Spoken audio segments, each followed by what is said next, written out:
ជំរាបសួរបងប្អូនគ្នាក្នុងក្រៅប្រទេសថ្ងៃនេះជួបខ្ញុំម្ដងទៀតហើយខ្ញុំនឹងណែនាំបទថ្មីជូនដល់បងប្អូនគ្នាប៉ុន្តែមុននឹងណែនាំបទថ្មីថ្ងៃនេះខ្ញុំសូមបង្ហាញសៀវភៅភេទទី3ដែលយើងបានអាប់ដេតអញ្ចឹងបងប្អូនគ្នាជាច្រើនសួរខ្ញុំបានអាប់ដេតសៀវភៅរួចហើយនៅពីភេទទី1ទៅអញ្ចឹងយើងអាប់ដេតបានភេទទី1ពីទី2និងទី3ភេទច្រើនយើងធ្វើគំរូដែលយើងចង់បានគឺគំរូដូចបទរំដួលកញ្ចេះដែលខ្ញុំបានបង្ហាញនេះជាមួយខ្ញុំបង្ហាញជូនតើតើនឹងគំរូគឺយើងចង់ដាក់ប្រូលនៅខាងក្រោមនេះវាមានអាកនៅពីលើដែរបាទអញ្ចឹងយើងអាប់ដេតទៅគំរូបែបអញ្ចឹងបងប្អូនគ្នាដែលក៏ចង់បានគំរូដែលមានប្រូលមានណតហើយមានប្រូលដាក់ពីក្រោមដូចបទរំដួលកញ្ចេះ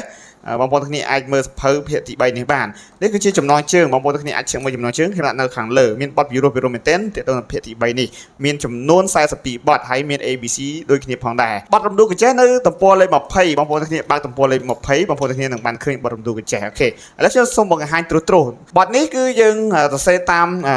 ដួងវិរិយសិតទេហើយយើងប្រើចង្វាក់ស្លូឡង់ណាបងប្អូនគ្នាប្រើចង្វាក់ស្លូឡង់តំពោបងប្អូនគ្នាអាចយក56ក៏បានហើយតង់គឺតង់មី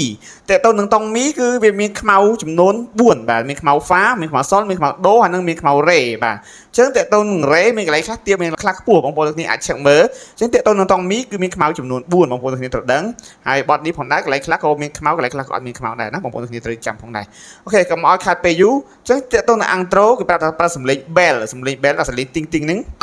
នេះហាក់ bell ហើយណាអូខេចេញពីនេះ si sol si mi ណា si sol si mi do si do mi fa sol do si sol fa do si do mi fa sol do si si do mi ហើយគេមានសលេងខ្លី si do do si sol fa mi do miអូខេហើយយើងចាប់ផ្ដើមទៅចម្រៀងគឺយើងចេញពីកន្លែងខ្ញុំដកមួយហ្នឹងបាទអញ្ចឹងយើងចេញពីមីអូខេយើងយកមីខ្ពស់ណាមីស៊ីមីរេធម្មតាណារេហ្នឹងរេសធម្មតាទេមីស៊ីមីរេដូស៊ីហ្វាសុលហ្វាស៊ីហ្វាសុលឡាមីឡារេដូសុលស៊ីអូខេហើយតទៀតតជួខាងក្រោម si sol si do mi do si sol si do fa fa do mi fa fa sol fa sol si អូខេអានេះគឺទី1បើទៅទី2ខុសគ្នាតន្តិចទៅខុសគ្នាកន្លែងប្រអប់ផ្ទះលេខ2ផ្ទះកន្ទុយទី2គឺនៅលេខ2 fa fa si sol fa mi ចាប់ហើយគឺយើងទៅអោត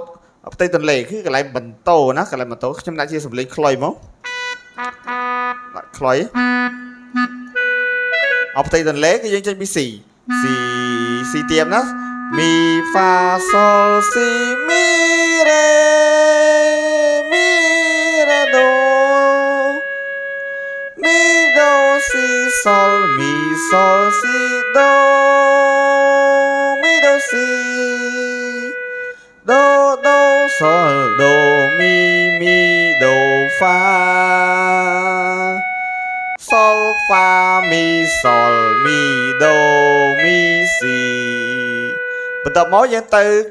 កន្លែងទី3ច្រៀងទី3យើងចេញពី song 3ហើយយើងលេងរហូតមកដល់គេដាក់ថា music អញ្ចឹងតើតើនឹងទី3គឺដូចគ្នាមួយទី2ទេហើយបងប្អូនគ្នាលេងទី3ហើយគឺបងប្អូនគ្នាទៅភ្លេងចោលគឺយើងមានសញ្ញាយោងឡើងទៅទី2វិញអញ្ចឹងបងប្អូនគ្នាលេងទី2មួយជួរហើយចូលច្រៀងបន្តទី3ហើយនឹងមកដល់កូដាកន្ទុយទី3នេះមានកូដាបងប្អូនគ្នារំលងចូលកូដាចប់ទៅចាប់ហើយឥឡូវកុំឲ្យខាតពេលយូរខ្ញុំបង្ហាញជូនបងប្អូនទាំងគ្នាចាប់ពីដើមឡើងទៅណា